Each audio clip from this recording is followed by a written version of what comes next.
আল্লাহ বলছেন এরাই হচ্ছে মুত্তাকি। আমি আল্লাহ যে রিজিক দিছি ওখান থেকে আমি আল্লাহকে খুশি করার জন্য খরচ করে। সুবহানাল্লাহ কোন, সুবহানাল্লাহ কোন, সুবহানাল্লাহ কোন। আল্লাহ বলছেন যারা যারা আমি আল্লাহর মহব্বতে আমি আল্লাহর দিকে জান এবং মাল দেয়, আল্লাহ বলছেন ইন্নাল্লাহাশতারা, আমি সেই সব বিশ্বাসীদেরকে জান্নাতের সার্টিফিকেট দেই। আজি পরশে তোমার পেল নব প্রাণ, এ বিশ্ব জাহান।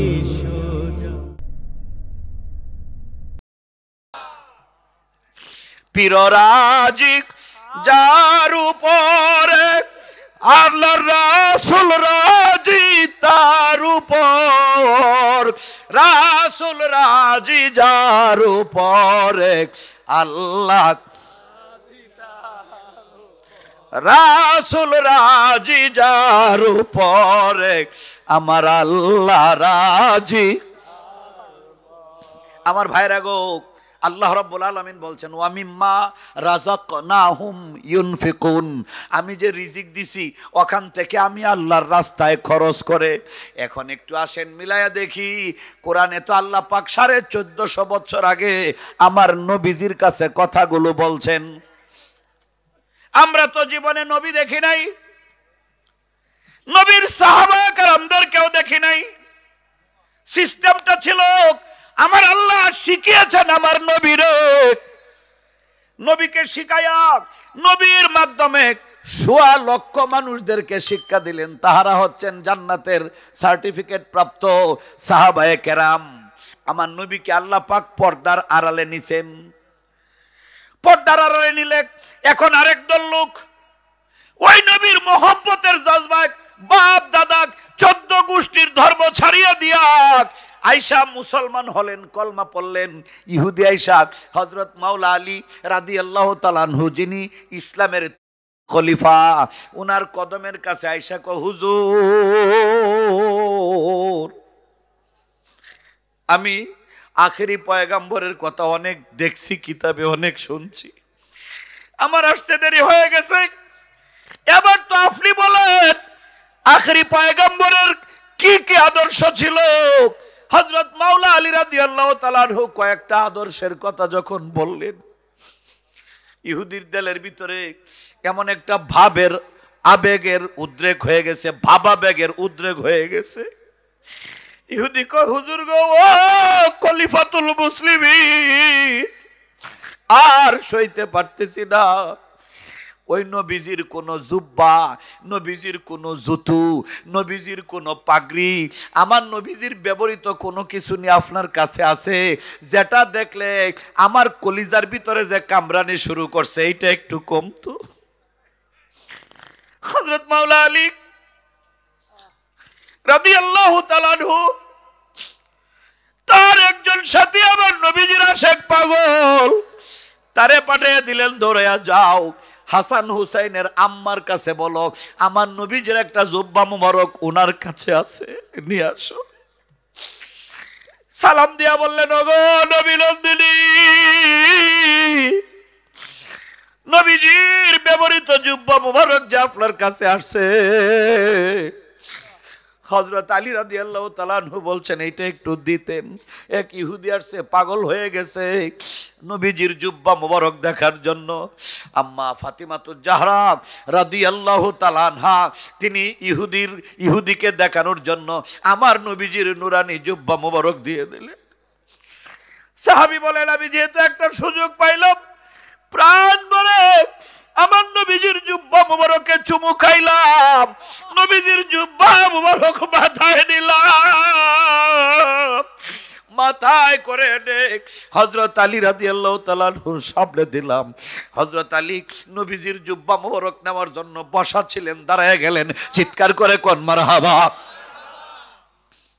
হযরত আলী যে দাঁড়াইছেন, উনি বেদাত করছেন না? কি কোন বেদাত হয় নাই? সাহাবী যে নবীর জুব্বা মুবারক চুমু খাইছে, মাথায় নিছে, বুকে জড়ায় ধরছে, বেদাত করে নাই? আজকে যদি বাচ্চা থাকতেন উনি, অথবা আমার সোনার বাংলাদেশের এই যে পণ্ডিত মহাপণ্ডিতরা যারা শিরক আর বেদাতের ফতোয়া দিতেছে এখন, এরা যদি ওই যুগে থাকতো তাহলে নিশ্চিত হযরত আলীরেও বেদাতের ফতোয়া। কার প্রসাদ খাসরে বান্দি ঠাকুর চিনলে না? আফসোস তো এইটাই, কার প্রসাদ খাসরে বান্দি ঠাকুর চিনস না। বলদে কিন্তু বাঘও চিনে না, ছাগল বেড়াও মনে করে যে সাওয়া সাওয়া বুদ্ধান। ছাগলটাও যেমন বাঘটাও তো এরকমই, দুইটাই বোধহয় সমান। তবে তবে ওই বলদে এইটা বুঝে না যে বাঘে খামসি দিলে, বাঘে সইয়া দিলে গাও হয় কয়টা? 18টা গাও হয়। বাঘের সইলে 18 গাও হয়। আর ছাগলে গুতা মারলেও ছাগলের শিং গিয়া কারো চামড়া বেদ করে ঢুকে,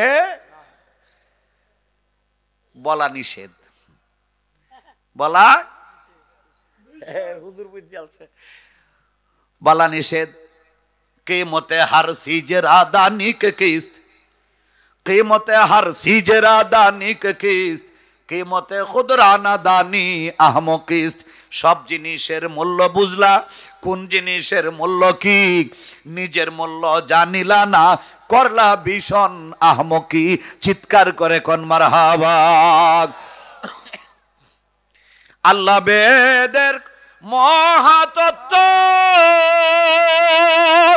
যদি গো জানিতে চাও, কামেলেরই পদ তলে কাজা রাজা সাবাবার কদম তলে নেসার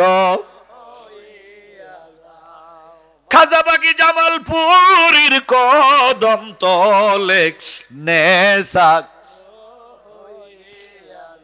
কোন বিকল্প নাই, কোন রকম বিকল্প নাই। এই যে আজকে জাকের বাইরে আসছেন, বাবারে অনেকেরই ঘরে চাউল নাই, হাড়িতে চাউল নাই। সারাদিন কামলা দিয়া সন্ধ্যাবেলা 500-600 টাকা 700 টাকা পায়, চাউল ডাল ইত্যাদি নিয়া বিবি বাচ্চার সামনে হাজির হয়।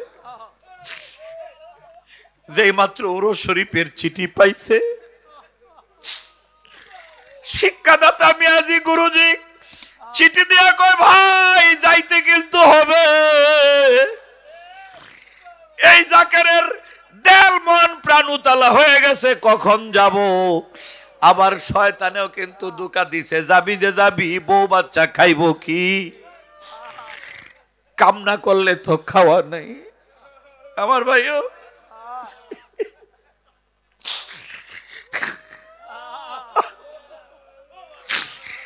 আপন মুর্শিদের নাম যখন সরল হয়ে গেছে, এই যে খাজাবাগি জামালপুরি রেজা শাহ বাবা একটু আগে বলে গেছে, হারিকেন কিন্তু কারোরটাই ঠিক নাই, ভাঙা চোরা হারিকেন নিয়ে আসছি।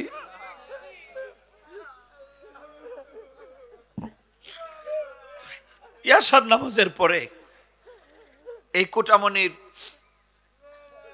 খুব উচ্চ শিক্ষিত 2-3 জন যুবক মানুষ, এরা অনেক উপরের লেভেলের চাকরি করে। এক একজনের বেতন 40-50 হাজার টাকা পার মান্থ। আমার জড়াইয়া ধরছে, কয় আসেন একটু চা খাওয়াই। অনেক কিছু খাওয়াই, খাইলাম না, চা খাওয়াই। চা খাই, চাষ্ট লেগে বসে কয়, এই যে খাজা রেজা শাহ বাবা আমাদের এই কোঠাবলিতে আসলেন, সাতকুরাতে আসলেন, এটা আমাদের পূর্বপুরুষদের 7 পুরুষের গোলামির ফসল। চিৎকার করে কোন মারহাবা। কয়টা 7 পুরুষের গোলামির ফসল। বাবাই গোলামি করছে, দাদাই করছে, দাদার দাদাই করছে, তারও দাদাই করছে। আজকে তারা ঈদের চাইতেও মহা খুশি। গিয়া দেখেন একটা বাড়িতেও কিন্তু যে বাড়ির মালিক, ঘরের মালিক, বিছানার মালিক, এর কিন্তু আজকে এই ঘরে বাড়ির বিছানায় জায়গা। কোন দেশের না কোন দেশের জাকের ভাইরা, কোন দেশের না কোন দেশের জাকের বোনেরা আসছে, যে যে বাড়িতে ঢুকতে পারছে সেই বাড়ির মেহমান হইয়া। দেখেন গায়ে বাড়িওয়ালারা বাড়ি ছাইড়া দিছে, ঘরওয়ালারা ঘর ছাইড়া দিছে। খাজা রেজা শাহ বাবার খাতিরে, রেজা শাহ বাবার খাতিরে কারণ ওরাও জানে আমাদের হারিকেন গুলো ভালো না, আমাদের চিমনি ভাঙা, আমাদের হারিকেনে তেল নেই। খাজা রেজা শাহ এসেছেন ভাঙা চিমনিকে সংশোধন করে দেওয়ার জন্য। খাজা রেজা শাহ এসেছেন ভাঙা হারিকেনকে মজবুত করে দেওয়ার জন্য। বাবা রেজা শাহ এসেছেন তেলবিহীন হারিকেন জ্বালায়া কালবের ময়লাকে বিদূরিত করে, কালবকে চির উজ্জীবিত করে, কালবকে কালবে সালিম বানায়া প্রত্যেকটা জাহান্নামীকে জান্নাতের মেহমান বানায়া দেওয়ার জন্য। ঠিক কিনা বলেন?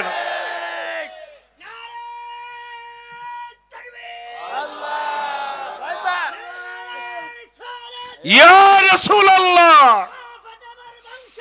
জিন্দাবাদ জিন্দাবাদ জিন্দাবাদ জিন্দাবাদ জিন্দাবাদ জিন্দাবাদ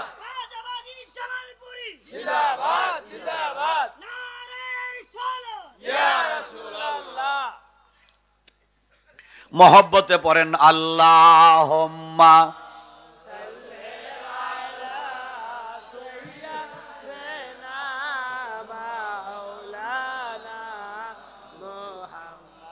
ও আলা আলি মাওলানা আল্লাহুম্মা সাল্লি ওয়া সাল্লিম ওয়া বারিক আলাই। ভাইরা আমার গো, এত কষ্ট করে এই যে খাটনি, হার খাটনি, ওখান থেকে কিছু পয়সা সংগ্রহ করেছেন, এলাকায় উরস শরীফের জন্য সিন্নি কিনা হবে, ওইখানেও 200 টাকা দিতে হয়েছে। আবার যে আসলেন বিদায় হলে পরে যাবেন, এত দূরের রাস্তা হাইটা যাওয়া সম্ভব না, আসতে যাইতে গাড়ি ভাড়াও দরকার পড়ছে। বুঝা থাকলে কোন রাজনীতির যে সমস্ত সমাবেশ হয়, সেই দূর দূরান্ত থেকে, এই যে সুলতানা কন্দ সাহেব বিশিষ্ট একজন রাজনীতিবিদ, বিশিষ্ট শিক্ষিত মানুষ, কয়েকটা প্রতিষ্ঠানের উনি ম্যানেজিং কমিটির সম্মানিত সভাপতি, জামালপুরের পার্শ্বেই এই সরিষাবাড়ি থানায় ওনার বাড়ি। ওনার এক মাদ্রাসায় মসজিদে আমাকে নিয়ে সভাও করাইছেন, ওয়াজও করাইছেন। দূর দূরান্ত থেকে ট্রাক ভাড়া করায়া, ভাড়া দিয়া, পিকআপ ভাড়া দিয়া, বিভিন্নভাবে বাস রিজার্ভ করায়া মানুষকে আনা হয় সম্মেলনের পরিধি বাড়ানোর জন্য। সম্মেলন কমিটি বাস ভাড়া, ট্রাক ভাড়া ইত্যাদি দেয়। বুঝা থাকলে বলেন আমি কয় জেলার নাম বলবো? বাংলাদেশের তো বটেই, বাংলাদেশের নিকটতম প্রতিবেশী দেশ ভারত। এই ভারতের আসাম প্রদেশ থেকে বহু জাকের ভাইরা আসছেন। দরবার থেকে কাউকে ভাড়া দেওয়া হয়? কোশ্চিন কালেও না, বরং পাগলরা মনের জজবায় চলে আসে। এই যে আপনারা আসলেন আর যাবেন, আসার সময় কিন্তু এই গাড়িতে, রেলগাড়িতে, বাসে, ট্রাকে, পিকআপে যে যেখানে বসে আসছেন, তরিকতের এই পাগলরা, তরিকতের সাদেক সালেকরা জবানে তালা লাগাই আসতে পারছেন? বরং একটু পরে পরে মুহুর্মুহু স্লোগান, মুহুর্মুহু স্লোগান, চলন্ত গাড়িতে দাঁড়ায়া বৈশা জিকির, তুমুল জিকির। রাস্তার দুই পার্শ্বে যারা ছিল মহাপণ্ডিত, এরা কই যে যাইতেছে বন্ডের দল। কি কইছে? এই যে যাইতেছে বন্ডের দল। এই যে গাড়িতে জিকির চালাইছে, হুকুর হুকুর করে যাইতেছে, বন্ডের দল যাইতেছে। ভন্ড যায় ভন্ডের বাড়িতে। কইছে কি কইছে না? চিল্লায় এখন কয় কি কয় না? আরো জুড়ে বলেন কয় কি না? আল্লাহ বলছেন, আল্লাহ বলছেন এরাই হচ্ছে মুত্তাকি। আমি আল্লাহ যে রিজিক দিছি, ওখান থেকে আমি আল্লাহকে খুশি করার জন্য খরচ করে। সুবহানাল্লাহ কোন, সুবহানাল্লাহ কোন, সুবহানাল্লাহ কোন। আল্লাহ বলছেন যারা যারা আমি আল্লাহর মহব্বতে, আমি আল্লাহর দিকে জান এবং মাল দেয়, আল্লাহ বলছেন ইন্নাল্লাহ আশতারা, আমি সেই সব বিশ্বাসীদেরকে জান্নাতের সার্টিফিকেট দেই। এখন আল্লাহ বলছেন এরা বেহেশতি, জান্নাতের সার্টিফিকেট দেই। আল্লাহ বলছেন এরা মুত্তাকি। এই বেহেশতি বান্দাবান্দীদেরকে, মুত্তাকি বান্দাবান্দীদেরকে শয়তান কখনো সহ্য করতে, জোরে কোন, সহ্য করতে। তাইলে শয়তান ওনাদেরকে, আপনাদেরকে আল্লাহর বেহেশতি বান্দাদেরকে, আল্লাহর মুত্তাকি বান্দাদেরকে, আল্লাহর যারা জিকির করে, জিকির যিনি করেন তাকে বলা হয় ইসমে ফাইলের সিগা জাকিরুন। জাকিরুন আল্লাহর জিকির করনেওয়ালা, আল্লাহর জিকিরকারী। এই জাকিরদেরকে যারা ভণ্ড বলছে, এরা সেলসেলায়া বেহেশতে যাইতো কেনা? কি কন?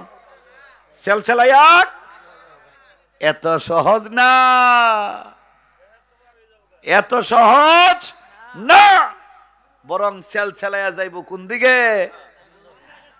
অলরেডি চইলাও গেছে, অলরেডি চলে গেছে। আজকে দুনিয়ার সব কাজ চলে যায়, শুধু আমার রাসূলের শানমানের বিরুদ্ধে ফতোয়াবাজি। কয়টা বেদাত, বেদাত। উরুস শরীফে আসলে জাকেরদের বিরুদ্ধে বেদাতের ফতোয়া শুরু হয়ে যায়। আল্লাহর ওলিরা, ওই যে বলছি, কার প্রসাদ খাসরে বান্দি ঠাকুর